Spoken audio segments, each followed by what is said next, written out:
우리 하나님께서 주시는 은혜와 평강이 여러분에게 충만하기를 빕니다. 홀로코스트 생존자 중 한 사람인 엘리 위셀은 이런 말을 했습니다. 하나님은 이야기를 좋아하셔서 인간을 만드셨다. 다시 한번요. 하나님은 이야기를 좋아하셔서 인간을 만드셨다. 하나님은 이야기를 좋아하십니다. 사실 이 세상의 모든 역사는 하나님의 이야기입니다. 그리고 예수께서 이 땅에서 오셔서 하신 모든 말씀은 그 하나님 나라의 이야기이지요. 성경은 그 하나님의 이야기로 가득 차 있습니다. 그런데 이 성경의 수많은 이야기들 중에서 사람들에게 가장 많은 영향을 끼치고 가장 많은 상상력을 불러일으킨 이야기는 단연코 출애굽 이야기입니다. 이집트라는 제국에서 노예 생활을 하던 이름 없는 그 히브리 민족들이 모세라는 한 인물, 지도자의 그 인도하에서 거기서 해방되어서 적과 꿀이 흐르는 가나안 땅으로 들어갔다는 이 이야기는 이스라엘 민족뿐만 아니라 수많은 나라와 민족들에게 많은 영감을 주고 또 상상력을 불러일으키고 영향을 끼쳤습니다. 특히 미국이 그렇습니다. 청교도들이 처음 이 미국 땅에 들어올 때에 그들은 자신들을 새로운 이스라엘이라고 생각을 했어요. 그리고 미국 대륙을 성경에서 말하는 The Promised Land, 약속의 땅이라고 생각을 했습니다. 말하자면 영국의 그 억압과 압제로부터 하나님께서 새로운 이스라엘인 자기들을 저 약속의 땅으로 인도한 것이라고 믿은 거죠. 그래서 여러분, 이 미국인들에게 모세는 누구였을까요? 조지 워싱턴입니다. 영국의 압제로부터 독립하도록 이끈 인물이니까요. 그래서 실제로 워싱턴이 살아있을 때에 그 워싱턴은 기적을 행하는 초인이거나 아니면 성인처럼 여겨지기도 했고 그가 죽고 난 이후에도 지금까지 그에 관한 사실인지 전설인지 알 수 없는 이야기들이 내려져 오고 있습니다. 그런가 하면 몰몬교, 지극히 미국적인 종교죠. 몰몬교에도 이런 이야기가 있습니다. 조셉 스미스에 의해서 생겨난 이 몰몬교는 스미스가 살해되고 수많은 박해를 받았었잖아요. 몰몬교들이. 그 다음에 스미스가 살해된 이후에 브리검 영이라는 사람이 지도자로서 이 몰몬교들을 이끌고 서부로 이동을 하죠. 그때도 이 출애굽 이야기를 끌어옵니다. 즉 자신들이 진짜 이스라엘이고 서부로 가는 그 길을 새로운 엑소더스, 출애굽 과정으로 여긴 것이죠. 그래서 지금의 유타주의 수도인 솔트레이크에 이르렀을 때 그곳을 약속의 땅으로 여기고 자기들만의 도시를 건설합니다. 이들에게 모세는 누구였을까요? 브리검 영이 되겠죠. 또 한 가지 이야기가 있습니다. 아프리칸 아메리칸들이죠. 흑인들에게 있어서 이 출애굽 이야기만큼 그들의 정신과 그들의 문화와 영성에 영향을 끼친 이야기는 아마 없을 것입니다. 흑인 연가를 보면 출애굽에 관련된 그런 노래가 굉장히 많지요. 그만큼 이 아프리카 아메리칸들이 애굽에서 종살이 하던 그 이스라엘 백성들과 자기들을 동일시했던 것 같습니다. 이들에게도 모세와 같은 역할을 했던 사람이 있는데 누굴까요? 마틴 루터 킹 목사이죠. 흑인들에게 킹 목사는 차별과 억압, 이 백인들의 차별과 억압 속에서 자기들을 건져낸 모세와 같은 사람으로 이렇게 인식되고 있습니다. 자, 이처럼 출애굽 이야기는 수많은 세대에 걸쳐서 수많은 사람들에게 영향을 주고 그들의 삶과 삶의 방식과 그들의 문화와 상상력에 큰 영향을 끼쳤습니다. 긍정적으로 보면 억압과 차별 속에 있는 이들에게 새로운 희망과 꿈을 가지고 분연히 일어날 수 있는 그런 힘을 부여하기도 했고, 부정적으로 보면 자신들을 하나님이 선택한 선민, 특별한 사람들이라고 생각하는 우월의식을 갖게 만들어서 우리나라가 다른 민족보다 더 특별한 우월한 어떤 민족이다, 나라다 생각하며 그들에 대한 억압을 정당화하는 도구로도 사용되기도 했습니다. 그렇다면 이렇게 출애굽 이야기가 많은 사람들에게 영향을 끼쳤는데 정말 성경에서 말하는 출애굽 이야기의 그 본래 의미는 무엇이었을까요? 출애굽 사건 속에 담겨져 있는 하나님의 뜻과 계획은 무엇일까요? 그것을 알기 위해서 꼭 살펴봐야 하는 것이 바로 십계명입니다. 십계명은 하나님께서 왜 이스라엘 백성들을 그 애굽의 압제로부터 건져내셨는지, 그리고 나아가서 하나님이 왜 우리를 죄와 사망의 권세로부터 구원해 내셨는지 그 이유와 목적을 보여주고 있죠. 그래서 마틴 루터 킹 아니고요, 종교개혁가 마틴 루터는 심지어 이런 말을 하기도 했습니다. 십계명을 아는 것은 성경 전체를 아는 것이다. 성경 전체가 십계명 안에 다 요약되어 있다는 것이죠. 그래서 이 말을 다시 말하면 십계명을 아는 사람은 성경 전체를 아는 것이고, 따라서 십계명을 제대로 지키는 것은 하나님께서 성경에 담아두신 그 하나님의 말씀을 지키는 것이라는 말이죠. 놀랍지 않습니까? 십계명이 그만큼 중요하다고 다른 사람도 아닌 종교개혁가 마틴 루터가 이야기를 했다는 거예요.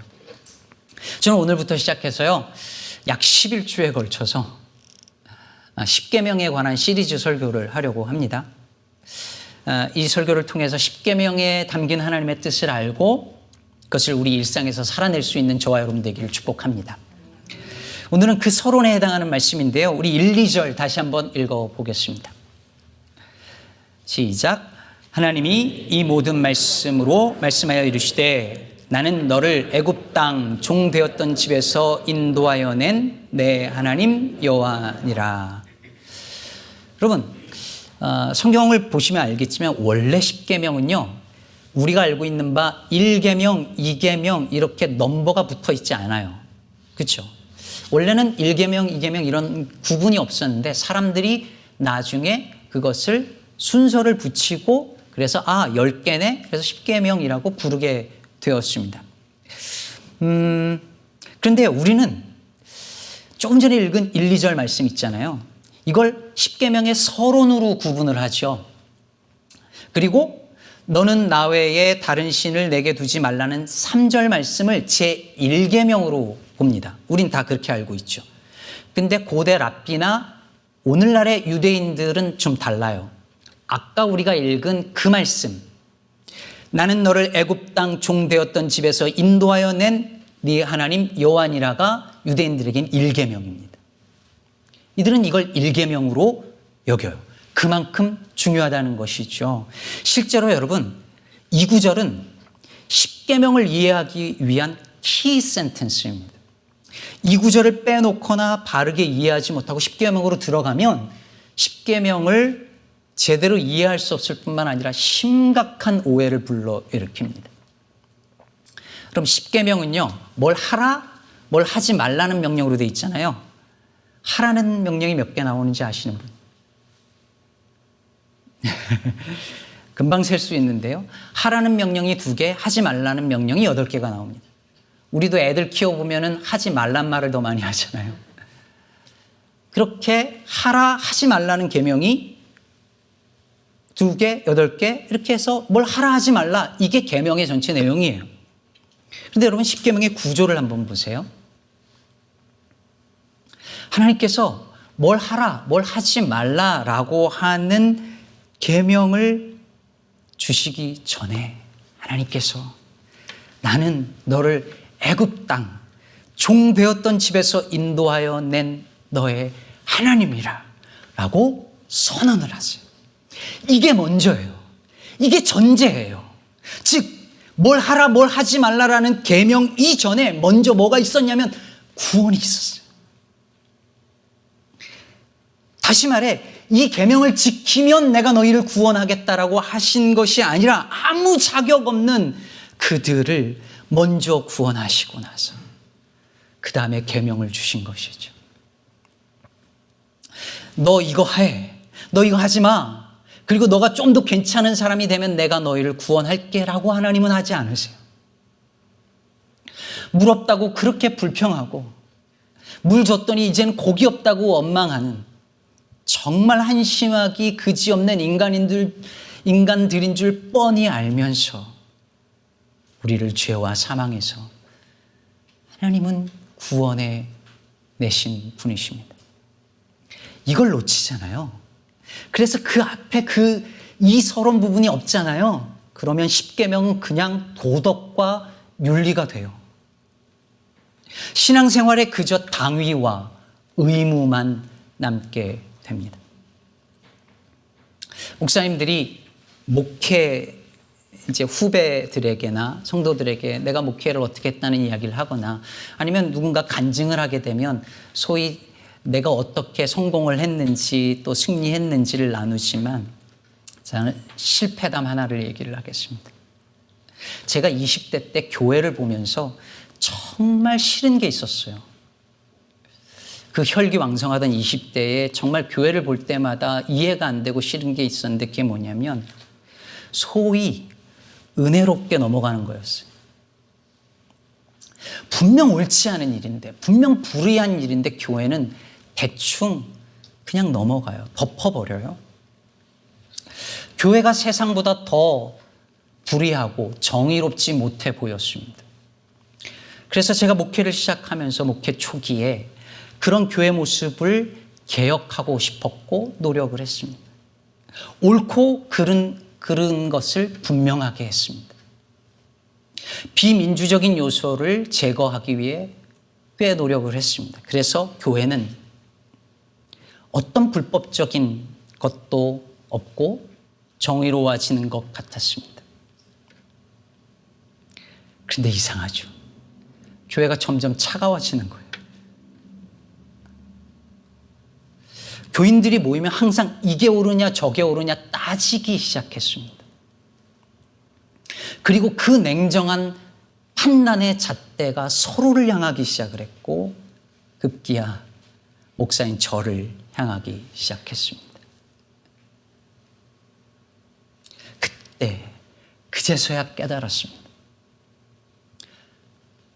은혜가 먼저구나.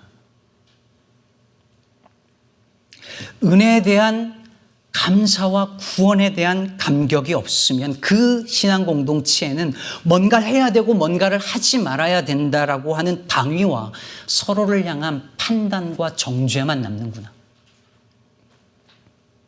사랑하는 여러분, 우리 교회는 기쁨의 교회죠. 우리는 말 그대로 하나님께 기쁨이 되는 교회가 되기를 바랍니다. 그런데 여러분, 하나님께 기쁨이 되기 위하여 무언가를 하거나 하지 않거나 그렇게 하는 것보다 더 중요한 것은, 우선적으로 중요한 것은 하나님을 기뻐하는 것입니다. 하나님을 기뻐하고 즐거움 없이 하나님을 기쁘시게 해드리기 위해서 하는 모든 행동들은 마치 율법을 지켜서 구원에 이르고자 하는 그 노력들에서 보이는 그 공허함과 그 괴로움, 그런 종교 행위가 될 가능성이 매우 높습니다. 브래넌 매닝이 그의 책 아바를 사랑한 아이에서 이런 말을 했어요. 친구야, 네가 천국에 가면 아바께서 너에게 기도를 몇 번이나 했고 영혼을 몇 명이나 구원했는지를 묻지 않으시고 이렇게 물으실 것이다. 파이타를 맛있게 먹었느냐? 그분은 네가 열정을 품고 살기를 원하신다. 그분의 선물을 받아들이고 누리면서 순간의 아름다움 속에 살기를 원하신다. 올해 우리 교회 표가 일상에 임하는 하나님 나라잖아요. 여러분, 우리 일상을 하나님 나라의 그 모습으로 바꾸어가는 그 노력이 너무 귀하고 필요하지만 그보다 앞서 필요한 것은 이미 우리의 일상에 하나님께서 심어두신 하나님의 나라를 발견하고 누리고 즐거워하는 일이라 믿습니다. 그런 은혜가, 그 하나님을 기뻐하는 하나님께서 우리들에게 이미 행하신 일들에 대해서 감사하는, 찬양하는 그 은혜가 저와 여러분에게 있기를 축복합니다. 물론 이게 끝은 아니죠. 그저 우리가 받은 은혜와 복을 기뻐하는 것이 전부라면 2절 이후에 다음에 10개의 계명을 주시지 않았겠지요. 그러면 10계명을 왜 주셨을까요? 하나님은 왜 이스라엘 백성들을 그 애굽에서 건져내신 이후에 이 계명들을 왜 주셨을까요? 오늘 본문 앞에 오늘 20장 본문을 읽었는데 19장에 보면은 출애굽한 이스라엘 백성들이 시내산 앞으로 모입니다. 그리고 모세가 산에 올라올 때 하나님께서 모세에게 10계명을 아직 주시기 전에 백성들에게 가서 이렇게 말하라고 하십니다. 그 말씀이 4절 후반부에 나오는데요. 6절까지 한번 보겠습니다. 내가 애굽 사람에게 어떻게 행하였음과 내가 어떻게 독수리 날개로 너희를 업어 내게로 인도하였음을 너희가 보았느니라. 세계가 다 내게 속하였나니 너희가 내 말을 잘 듣고 내 언약을 지키면 너희는 모든 민족 중에서 내 소유가 되겠고 너희가 내게 대하여 제사장 나라가 되며 거룩한 백성이 되리라. 너는 이 말을 이스라엘 자손에게 전할지니라. 여러분, 여기에 하나님께서 이스라엘 백성들 애굽에서 건져내신 이유, 그리고 그들에게 십계명을 주신 이유가 담겨져 있습니다. 하나님께서 그들을 제사장 나라, 거룩한 백성 삼으시려고 건져내셨다는 거예요. 그러므로 십계명은 구원받기 위해서 필요한 것이 아니라 이미 구원받은 그들이 그 구원에 합당한 삶, 즉 제사장 나라와 거룩한 백성으로 어떻게 살아야 하는지 그 길을 보여주어서 그 구원을 완성하게 하시고자 주신 것입니다. 다시 말해, 예수 믿고 죄와 사망의 권세로부터 건짐받은 우리 그리스도인들이 우리의 일상을 어떻게 하면 거룩하게 구별되게 살아갈 수 있는지 그 삶의 다른 방식을 가르쳐 주시는 거죠. 여러분, 이 전제가 없으면 이 십계명을 우리에게 주신 이유와 목적을 알지 못하면 도둑질하지 말라, 간음하지 말라, 남의 것을 탐하지 말라, 살인하지 말라, 이런 계명들은 그냥 누구나에게 다 적용할 수 있는 그냥 윤리고 도덕 계명이 되죠. 오직 우리를 하나님 나라 백성으로 삼고자 하는 하나님의 목적이 거기 있다는 것을 알 때만이 새로운 피조물의 새로운 삶의 방식으로 우리에게 주신 계명이라는 사실을 이해할 수 있습니다. 그런데 여기서 꼭 기억해야 될 게 있어요. 십계명은요, 계명이라고 말하잖아요. 계약이에요. 여러분, 기쁨의 교회 성도가 될 때에 맺은 계약이 있으신가요? 그걸 그냥 유야무야 넘어가기도 했지만 사실은 우리는 계약 공동체입니다. 그래서 하나님이 이스라엘 백성과 맺은 십계명도 계약이에요. 그래서 성경학자들은 이 십계명을 보면 고대 근동사회의 나라끼리 맺은 이 조약 문헌과 십계명이 굉장히 흡사하다는 것을 발견했습니다. 그래서 이 조약을 보면 이렇게 시작을 해요. 왕 누구누구는 이렇게 말하노라. 오늘 십계명 앞에 부분처럼 시작하죠. 그리고 조약의 내용이 있고 이것을 지키면 어떻게 되고 안 지키면 어떻게 된다는 내용이 그 고대 문헌에도 등장합니다. 근데 생각해 보세요. 계약이라는 것은 서로 간에 어떤 부담과 책임이 있어야 되는 거잖아요. 갑을 관계에서도 그렇고 정복국과 피정복국도 그렇고 개인과 개인 간의 약속도 그렇습니다. 크리스턴 폴이라고 하는 분이 쓴 공동체로 산다는 것에 보면 약속에 대해서 이런 분석을 해요. 재밌는 분석이라고 생각하고 언젠가도 한번 나눌 것 같기도 한데요. 요즘 사람들은요, 옛날에는 어디에 초대를 받잖아요. 어디에 와주세요 그러면 곧바로 답변을 했대요. 그게 예의였다는 거죠. 근데 요즘 사람들은 최대한 늦게 대답을 한대요. 왜냐하면 언제든지 이메일이든 뭐 문자를 보낼 수 있잖아요. 최대한 늦게 대답을 하는데 이유가 뭐냐면 약속을 했다가 그 약속에 너무 매일까 봐 그게 싫은 거예요. 그리고 혹시 약속을 해놓고 그 날짜 사이에 뭔가 더 중요한 일, 더 좋은 일이 생기면 안 되니까 최대한 나중에 미뤘다가 갈게, 안 갈게 이렇게 한다는 거죠. 그러면서 크리스틴 폴이 이런 언급을 했어요. 약속을 한다는 것은 다른 좋은 기회를 배제하는 것이다. 결혼할 때, 집이나 셔츠를 살 때, 특정 교회에 등록을 할 때도 더 나은 무언가가 있을 거라고 기대하기 때문에 마지막 결정을 쉽게 내리지 못한다. 이 인간하고 결혼했는데 혹시 또 더 좋은 사람 나타나면 어떡하지? 불안하니까 계속 미루는 거예요. 이 교회 다니다가 딴 더 좋은 교회 나오면 그러니까 쉽게 선택을 못 하는 거죠. 왜냐하면 그 약속이 맺어주는 순간 나는 그 약속에 매이는 거거든요. 부담과 책임을 끌어안는 거거든요. 근데 현대 사회에서는 그걸 너무 싫어해요. 그러니 안 하는 거예요. 끝까지 미루는 거죠. 여러분, 약속이라는 것이 이렇게 더 좋은 기회들을 배제하고 더 좋은 기회라고 믿는 것들을 포기하고 그 약속에 대한 부담과 책임을 떠안는 것인데, 그런데 여러분, 하나님께서 정말 보잘것없고 한심하기 짝이 없는 그들과 그걸 맺으신다는 거예요. 하나님이 나와 약속을 맺으시면서 나를 향해서 그 부담과 그 책임을 스스로 떠안겠다는 거예요. 그럴 이유가 있으신가요? 그럴 이유 하나도 없으신 그분께서 그렇게 하시겠다고 말씀하시는 거죠. 여기에 십계명에 흐르는 은혜가 있습니다. 얼마 전에 지독한 어려움에 처한 어떤 분이 제게 전화로 도움을 요청하셨어요. 물론 우리 교회 교인은 아니십니다. 사연을 들어보니 이분이 어떻게 버티고 살까 싶을 정도로 참 힘겨운 싸움을 살고 있는 분이십니다.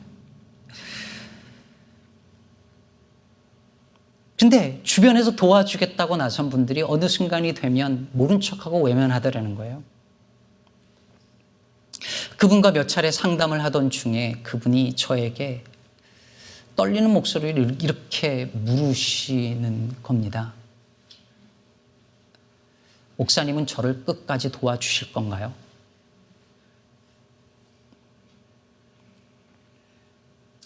너무 절박해 보였습니다.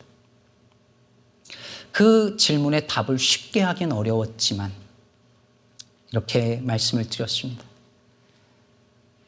제가 끝까지 도와드린다고 장담할 수는 없지만 제 편에서 먼저 손을 놓는 일은 없을 겁니다. 그분이 제 말을 얼마나 믿었을지, 그리고 저는 얼마나 그 약속을 지킬 수 있을지 누구도 알 수 없겠죠.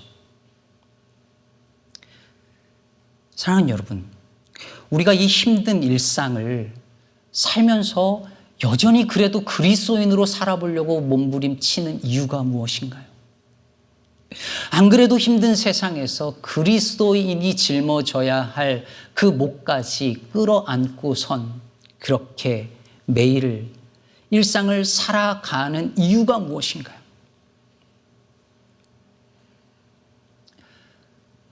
그럴 수 있는 이유는 우리를 죄에서 구원하시고 전혀 그럴 필요 없으신데도 불구하고 우리와 언약을 맺으시면서 내가 너를 지켜주겠다, 내가 너와 함께하겠다, 내가 너를 거룩한 백성 제사장 나라로 삼겠다고 약속을 맺으시는 그 신실하신 하나님을 우리가 믿기 때문 아니겠습니까? 내가 세상 끝날까지 너희와 항상 함께하리라, 내가 너를 떠나지 아니하리라, 버리지 아니하리라 약속하신 그분이 신실한 하나님, 나의 하나님이라는 사실을 우리가 신뢰하기 때문 아니겠습니까? 그러므로 십계명은 결국 우리의 힘과 능력으로 완벽하게 지킬 수 있는 어떤 것이 아닙니다. 하나님께서 우리로 하여금 이 새로운 삶의 방식으로 살아내면서 이것을 지킬 수 있도록 도우실 것입니다. 왜냐하면 이 십계명 안에 제사장 나라와 거룩한 백성으로 우리를 만들고야 말겠다라고 하는 하나님의 의지가 우리의 능력과 노력 이전에 거기에 그분의 의지가 담겨 있기 때문입니다. 지난 월요일과 화요일 제가 기도 부탁을 드린 것처럼 워싱턴에서 열리는 이민개혁을 위한 DC 대행진에 참여하고 왔습니다.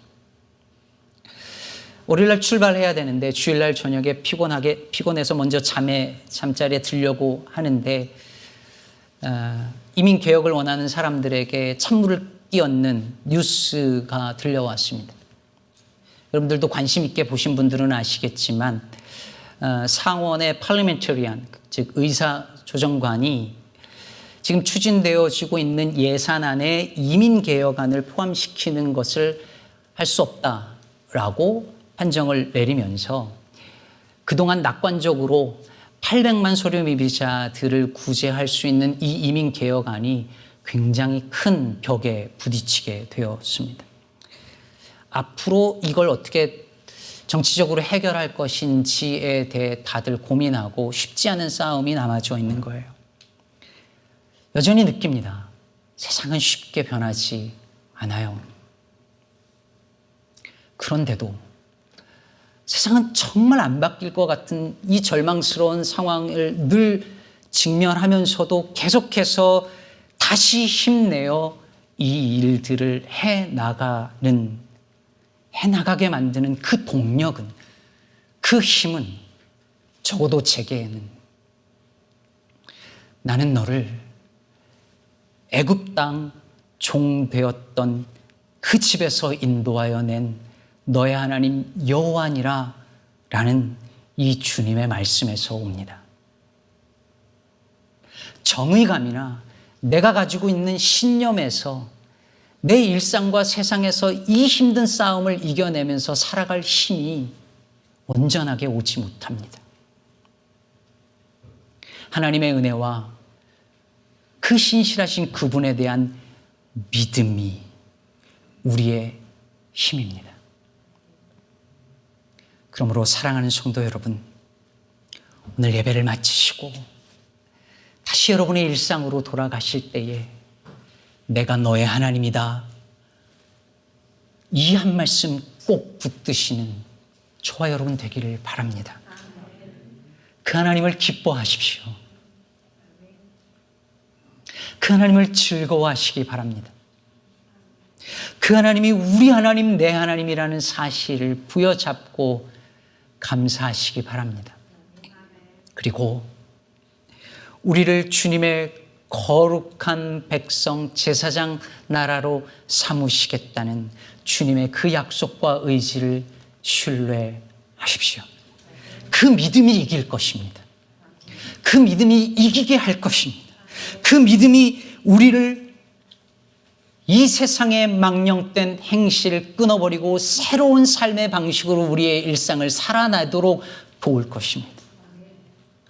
여러분의 일상이 우리를 구원하신 하나님을 즐거워하는 그 기쁨과 그 신실한 하나님에 대한 믿음으로 가득 차서 넉넉하게 하나님 주신 말씀을 여러분의 일상에서 살아내시기를 우리 주 예수 그리스도의 이름으로 축복합니다.